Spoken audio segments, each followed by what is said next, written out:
প্রধান উপদেষ্টার ভাষণে নির্বাচন আয়োজন নিয়ে সুস্পষ্ট বক্তব্য না থাকায় হতাশা প্রকাশ করেছেন রাজনীতিবিদরা।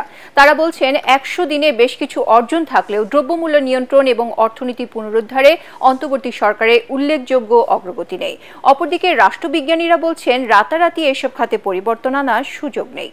সুষ্ঠু গ্রহণযোগ্য নির্বাচন আয়োজনে অন্তত ২ বছর সময় প্রয়োজন জানিয়ে সে পর্যন্ত সবাইকে ধৈর্য ধরার পরামর্শ বিশ্লেষকদের। ইমদাদুল্লাহ বাবুর রিপোর্ট। ছাত্র জনতার আন্দোলনে আওয়ামী লীগ সরকার পতনের পর দায়িত্ব নেয়া ডক্টর ইউনূস সরকারকে নানা চ্যালেঞ্জ মোকাবিলা করতে হয়েছে। আইন শৃঙ্খলা পরিস্থিতি ঠিক করা, অর্থনীতি পুনরুদ্ধার, বিদেশি দেনা শোধ, প্রশাসন এবং সমাজে শৃঙ্খলা ফেরানো সহ নানা ইস্যুতে কাজ করেছে এই সরকার। প্রিয় দেশবাসী, রোববার সরকারের ১০০ দিন পূর্তি উপলক্ষে জাতির উদ্দেশ্যে দেয়া ভাষণে এইসব বিষয়ে আলোকপাত করেন প্রধান উপদেষ্টা। সবাইকে সালাম জানাচ্ছি। সরকার প্রধানের সেই ভাষণ নিয়ে বিভিন্ন রাজনৈতিক দলের মধ্যে দেখা দিয়েছে মিশ্র প্রতিক্রিয়া। দ্রব্যমূল্যের চাহিদা সাথে যোগানের সরবরাহ ঠিক নেই। আরেকটা জায়গা হচ্ছে ব্যাংকের ব্যবস্থাপনা। ব্যাংকের শৃঙ্খলা ফিরছে, কিন্তু অনেকগুলো ব্যাংক লিকুইডিটি ক্রাইসিসের মধ্যে, তারল্য সংকটে আছে। কোনো অনেক ঘাটতি আছে, যে ঘাটতিগুলো জনগণের মধ্যে অসন্তোষ তৈরি করছে। Double million offer, Walton fridge কিনে পেতে পারেন ২০ লক্ষ টাকা, রয়েছে কোটি কোটি টাকার নিশ্চিত উপহার। অর্থনীতির এত ভালো ভালো কথা বললেও আমি মনে করি যে এইখানে তার ব্যর্থতা খুবই প্রকট। জিনিসের দামটা কমই নেই, সিন্ডিকেট ভাঙতে পারেনি। ব্যাংকে আপনি ৩টা জায়গায় যাবেন, গিয়ে চেক দেবেন, টাকা পাবেন। তারা আরও বলছেন, একদিনে রাজনৈতিক দলের সাথে সংস্কার ইস্যুতে আলোচনা হলেও নির্বাচন প্রসঙ্গ উপেক্ষিত থেকে গেছে।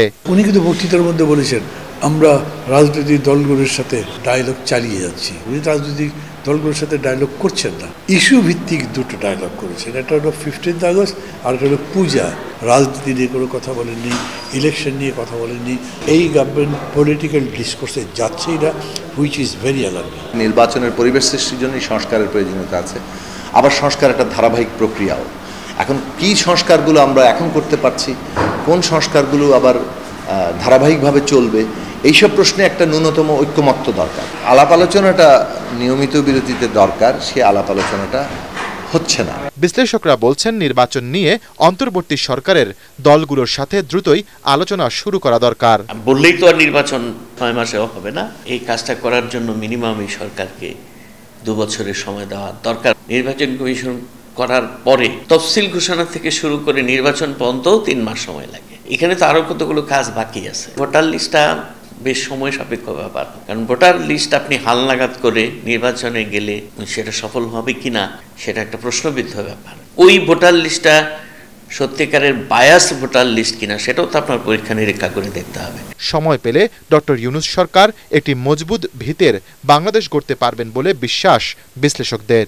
নির্বাচিত সরকার প্রতিষ্ঠা করাটা হবে এই সরকারের জন্য সবচেয়ে গুরুত্বপূর্ণ। ইমদাদুল্লাহ বাবু, ATN বাংলা, ঢাকা।